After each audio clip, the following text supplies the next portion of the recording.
perlu untuk diambil ingat betapa manusia yang Allah Subhanahu Wa Taala ciptakan berada pada kedudukan yang sudah pun diganggu gugat oleh sifat kesyaitanan sebelum diturunkan ke muka bumi.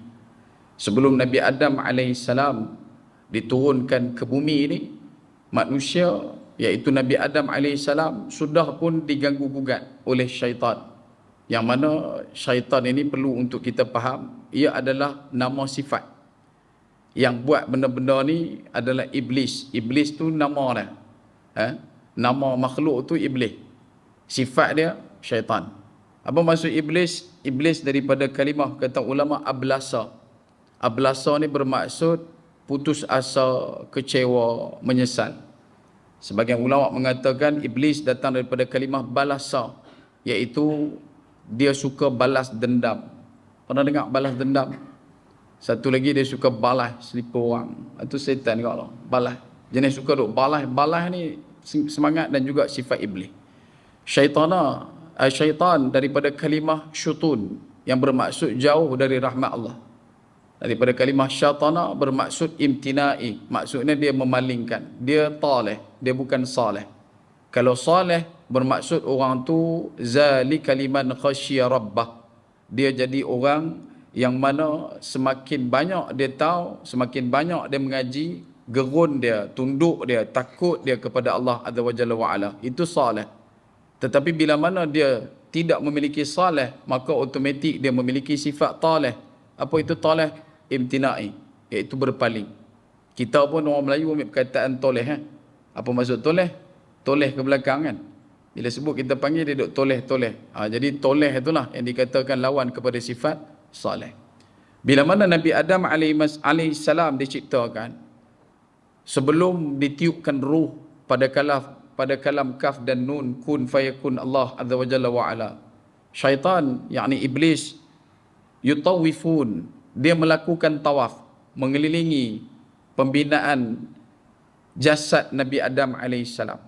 Kalau ikut dalam kitab Qisasul Anbiya daripada Dr. Abdul Salah Fatih Al-Khalidi, Allah yarhamhu, dia membicarakan betapa manusia ini diciptakan daripada tanah, kemudian dibuat dengan gaulan-gaulan tertentu pada peringkat-peringkat tertentu, sampailah kata Allah Subhanahu wa taala manusia itu dibakar menjadi seperti tembikar, kal tafakhar. Allah Ta'ala ciptakan kita kal fakhar. Fakhar ni dalam surah Ar-Rahman. Kalau tuan-tuan jumpa, nanti dia akan bagi banding pula dengan khalaqal janna min marijim min nar. Kata Allah Azza wa Jalla wa Ala. Bila mana diciptakan siap sempurna Nabi Adam alaihissalam, antara lain yang disebutkan wa nafsin wa ma sawwaha fa alhamaha fujuraha wa taqwaha. Itu juga ada dalam surah Syam, surah yang ke-91, ayat yang ke-7 dan ke-8. Bila sebut kata manusia, Nabi Adam alaihissalam sudah mula diciptakan, belum lagi ditiupkan roh, dan syaitan iblis telah pun melakukan tawaf, maka apa dia buat? Dia telah pun mencari-cari apakah kelemahan yang ada pada makhluk yang bernama insan ini. Dalam Al-Quran Allah Ta'ala kenalkan kita pada banyak panggilan. Ada disebut dengan kalimah bashar. Sebab tu Nabi Adam memegang panggilan dengan panggilan Abul Bashar ataupun Abul Bashar. Kita juga adalah An-Nas, kita juga adalah Ins, kita juga adalah Insan, kita juga adalah Ummah, kata ulama. Cumanya dalam dapatan penciptaan makhluk yang bernama manusia ini, ketika mana Allah Ta'ala cipta, iblis dapati ada beberapa rongga, sehingga dia mengkalamkan kepada Allah betapa penciptaan makhluk bernama manusia ini ada kelemahan, ada lubang dan ada ruang. Bagi dia ini semua adalah peluang. Sehinggalah Allah Subhanahu wa taala turunkan perintah. Allah Taala perintahkan kepada para malaikat untuk bersujud kepada Nabi Adam alaihissalam, illal iblis, kecuali iblis. Dan iblis ini dia tak mau sujud bukan sebab dia rasa dia menolak perintah Allah, tetapi dia tak mau sujud sebab bagi dia tak layak untuk bersujud kepada satu makhluk yang diciptakan daripada tanah. Sedangkan dia iblis, keluarga daripada jin, kata Allah setidaknya dalam surah Kahfi ayat ke-50, betapa manusia banding bezanya, kita ini berasal daripada dua ketetapan kewujudan.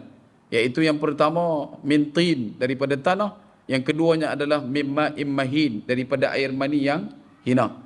Bagi jin, iblis, syaitan ataupun nama-nama glamour yang lain, hantu kak lima, pocong, hantu raya, plesit, segala mangkak mana ada tu, semua adalah jin. Wa qala qal jana min marijim min nar. Datang ciptaan mereka daripada lolongan api.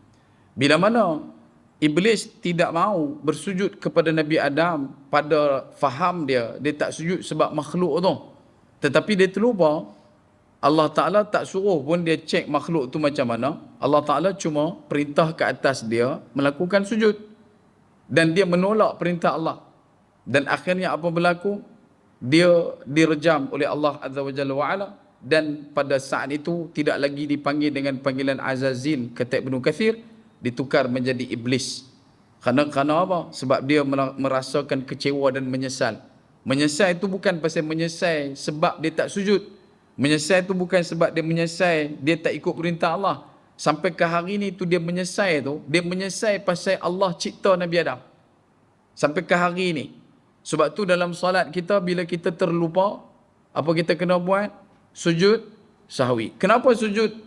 Maka kata ulama, sebab dalam banyak-banyak perbuatan dalam rukun solat, perkara yang paling menjadi benci di kalangan iblis dan juga syaitan adalah ketika mana anak-anak cucu Nabi Adam ini melakukan sujud. Kenapa? Dikarenakan sujud itulah iblis dan syaitan telah dinerakakan oleh Allah Azza wa Jalla wa'ala. Sebab tu kita kalau tidak mahu menjadi orang yang tertipu daya dengan iblis dan syaitan, jadikan diri kita, masukkan diri kita dalam golongan orang yang banyak bersujud. Ada satu cerita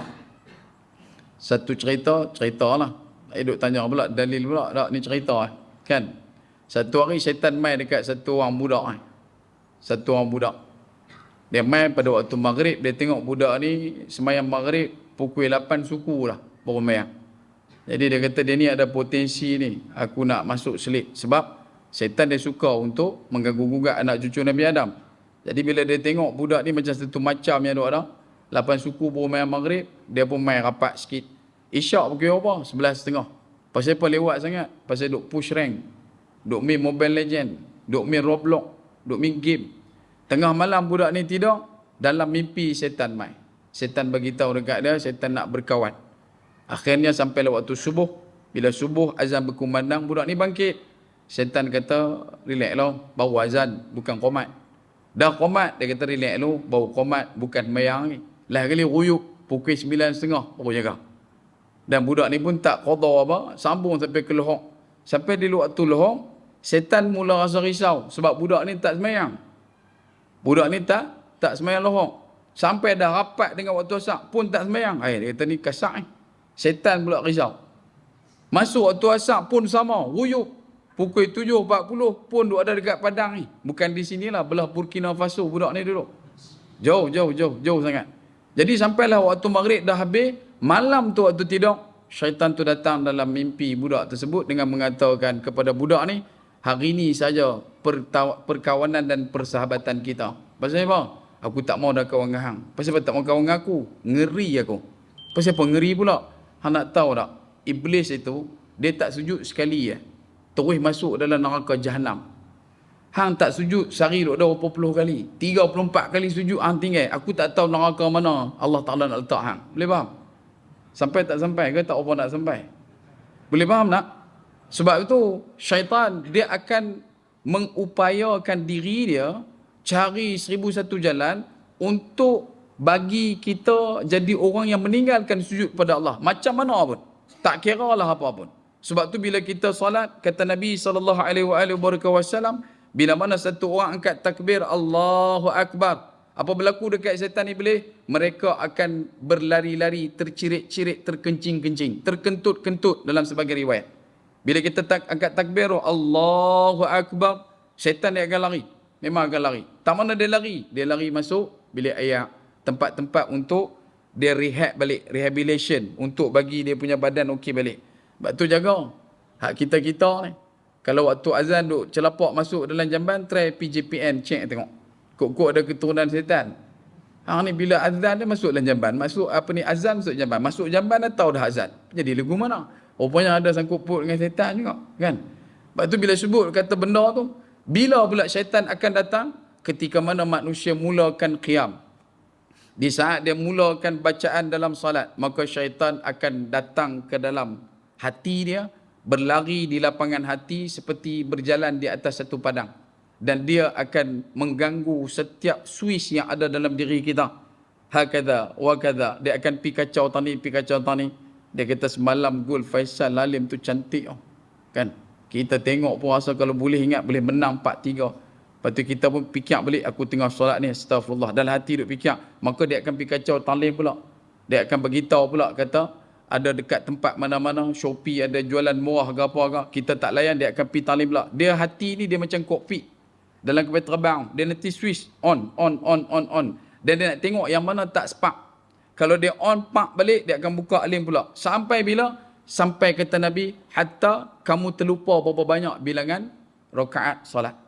Dan sebab itu Nabi bagi balik dia punya reverse psikologi. Kalau dah sampai tahap hampa lupa, turun lagi bila dah habis solat, sama ada lepas salam atau sebelum salam, buat sujud sahwi. Ketika mana kamu melakukan sujud sahwi, maka iblis dan syaitan akan mengatakan, ya wailah, celaka bolehlah kita. Pasal dia kembali bersujud kepada Allah Azza wa Jalla wa Ala, dan dia mengharapkan keampunan daripada Allah Subhanahu wa Taala. Sebab tu kita kena tahu mereka punya target, visi, misi iblis dan juga syaitan.